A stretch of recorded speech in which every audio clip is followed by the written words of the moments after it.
Sous le choc, le personnel de l'université. Hier, le matériel informatique a été endommagé par une trentaine de personnes. Résultat, les examens en ligne sont suspendus et plus aucun serveur ne fonctionne. Ça me révolte profondément et j'ai vu des gens qui pleuraient parce qu'ils ont mis des années à travailler là-dessus. C'était extrêmement émouvant. Et puis surtout parce que ça empêche de payer les gens, ça n'empêche pas que la tenue des examens, ça empêche d'avoir un fonctionnement de la recherche. Donc toute la fac est impactée de manière très négative. Il va y avoir un coût humain et financier important. Quand vous avez des serveurs qui sont brisés et que vous avez des gens cagoulés, des dizaines de personnes cagoulées, une trentaine de personnes cagoulées qui vont casser les serveurs, ça veut dire qu'effectivement vous avez une violence physique qui s'exprime. Que je sache, ce n'est pas la voie de la raison et ce n'est pas le principe même d'université démocratique.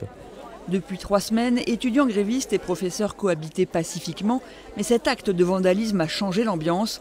Certains membres du personnel ne se sentent plus en sécurité au sein de la fac de lettres. Toujours chercher à éviter toute confrontation et à faire en sorte que s'il y a une mobilisation, qu'elle ait lieu, mais que l'établissement puisse lui assurer ses missions de service public. Là, encore une fois, ce sont ces missions de service public qui sont rendues impraticables par ces actions. Et là, je pense qu'on a changé de régime. La direction n'exclut pas désormais de faire appel aux forces de l'ordre. Le dialogue avec les étudiants semble de plus en plus difficile. Ceux qui occupent les locaux ont prévu de s'exprimer cet après-midi devant la presse.